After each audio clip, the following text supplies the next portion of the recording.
Je suis très heureuse d'être ici aujourd'hui parce que je sais que la lecture est une préoccupation importante, est une activité scolaire pour laquelle vous réfléchissez beaucoup, à savoir comment aider vos élèves à lire à l'école, comment les soutenir dans l'apprentissage. En fait, nous avons tous le même objectif, c'est de voir comment on peut aider nos élèves à bien réussir à l'école. Et puis, on va voir à travers la présentation que la lecture est un élément clé pour soutenir la réussite scolaire. Alors, la présentation de cet après-midi a pour titre « Apprendre en lisant à l'école, un projet à mettre en œuvre de manière collective » ou « Tous ensemble, on peut y arriver ». On pourrait l'appeler comme ça.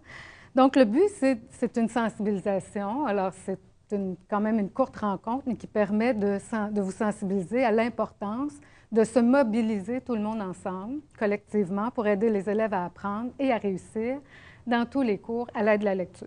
Alors, une sensibilisation sur la lecture dans tous nos cours et voir c'est quoi les défis que ça pose aux élèves, puis comment on peut les soutenir à travers cette activité-là ensemble. Donc, d'abord, qu'est-ce qu'apprendre en lisant? Et je vais aussi voir avec vous pourquoi il faut faire ça tous ensemble. Alors, pourquoi tous se motiver, oui, et agir pour aider les élèves dans les cours, et comment, de voir déjà des pistes d'intervention qui peuvent être mises en place après, bien sûr, avoir analysé les besoins des élèves. Donc, 3 intentions. Qu'est-ce qu'apprendre en lisant? Pourquoi faire ça tout le monde ensemble? Et comment intervenir? Comment faire? Donc, qu'est-ce qu'apprendre en lisant? Bien, à l'école, les élèves ont à apprendre sur différents sujets, que ce soit en univers social, en sciences, en maths. Et on a à lire, on a à s'informer sur différents sujets, et ça passe souvent par la lecture parce que c'est un moyen disponible en tout temps, partout, avec Internet. Il y a beaucoup de choses d'accessibles et qui permettent aux élèves de lire sur certains sujets, de retourner lire s'ils en ont besoin, et d'aller chercher l'information nécessaire pour faire le projet ou réaliser l'activité qui est ciblée. Donc, c'est accessible, ça permet d'apprendre sur toutes sortes de sujets, ça permet d'acquérir de l'information sur des concepts aussi, et ça permet ainsi de réaliser les projets ou les tâches ciblées. Donc, réussir dans les cours. Alors, ça se fait par l'exposé de l'enseignant à l'école, bien sûr, le visionnement de bandes audio et de vidéos, mais surtout par la lecture de texte. Donc, ça permet l'autonomie. On peut faire ça le soir, les fins de semaine. On peut le faire dans les cours aussi, mais c'est une ressource inépuisable d'information qui permet cette autonomie. Alors, on voit que c'est présent dès le primaire. Dès qu'on demande à l'élève de lire un texte pour retenir de l'information, que ce soit en première année, sur, par exemple, le développement de la grenouille, du tétard à la grenouille, ou que ce soit pour connaître son quartier ou se situer sur la ligne du temps. Les élèves vont lire de l'information là-dessus et on leur demande de l'apprendre, de la retenir pour pouvoir l'utiliser, en faire une affiche, faire sa ligne de vie à lui dans sa famille, voir un peu comment la science s'organise, comment mon village est construit, ou ma ville, ou mon quartier.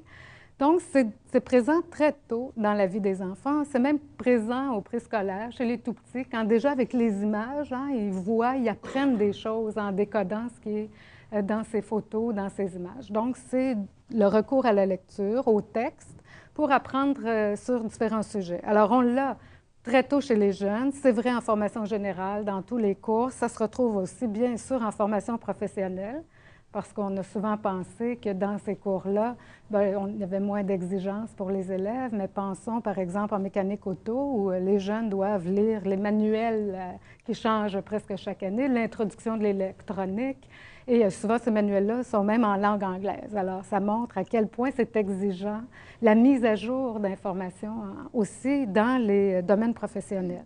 C'est vrai au poste secondaire, au collégial, c'est vrai bien sûr, à l'université jusqu'au doctorat, les tâches changent, les textes changent, puis on se rend compte que les consignes qu'on doit donner, le soutien est important à tous ces niveaux. C'est vrai, bien sûr, en formation continue en cours d'emploi. Pour la formation continue des enseignants aussi, on doit lire sur la pédagogie, sur les élèves, on doit lire le programme.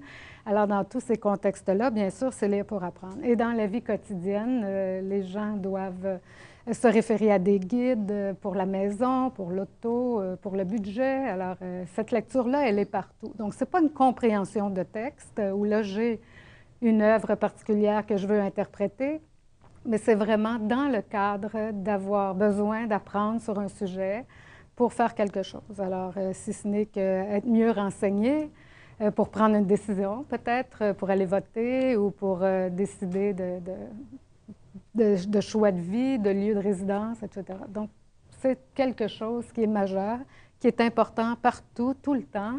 Et puis, c'est important de le savoir, d'en prendre conscience et de voir comment on peut soutenir les élèves dans ça, parce que parfois, on prend pour acquis que c'est tellement partout que les élèves savent quoi faire, puis qu'ils vont transférer d'une situation à l'autre. Alors que ces situations-là, on va voir, ont des exigences qui sont propres, hein, qui sont particulières, et il faut s'adapter. L'élève doit s'adapter à chaque fois.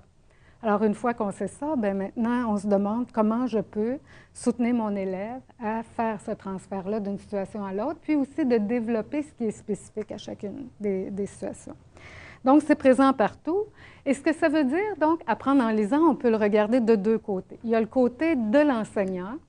C'est lui, l'enseignant, qui organise les activités à l'école. Il décide comment il organise le contenu, il décide des tâches qu'il va faire à l'élève, il va choisir aussi une certaine chronologie d'événements, une certaine organisation de ça en lien avec le programme, bien sûr, et avec toutes sortes d'outils, dont les manuels, mais on peut voir aussi d'autres textes comme les encyclopédies, les journaux quotidiens et tout ça. Alors, c'est une situation sur laquelle on a du pouvoir. C'est nous qui faisons ces activités-là pour les élèves. Mais c'est aussi, et surtout pour ce qui nous concerne, c'est un processus qui est mis en place par l'élève. C'est l'élève qui doit faire l'effort de lire, il doit faire l'effort d'apprendre, il doit aussi s'engager tout le temps nécessaire pour accomplir la tâche. Donc, il y a là aussi un élément motivationnel, hein, il faut être engagé, motivé. Et ça demande aussi de gérer cette activité-là, parce que l'élève doit voir bien, quelle est la tâche, est-ce qu'il y a plusieurs textes, un seul texte de référence, sur combien de périodes, quelle est la tâche à la fin que je dois faire, donc c'est quoi les critères pour réussir cette tâche-là. Donc, il y a un ensemble d'éléments à regarder pour planifier cette activité-là et pour pouvoir la réaliser. Et si ça ne va pas bien, s'ajuster en cours de route. Donc, c'est aussi important pour gérer l'activité. Donc, une situation et un processus, c'est la relation entre un lecteur apprenant et une activité qu'on lui fait faire et voir dans cette relation-là, si ça ne correspond pas bien, comment on peut soutenir l'élève pour réaliser cette tâche-là avec succès. Donc, on va voir cette relation-là un peu plus en détail.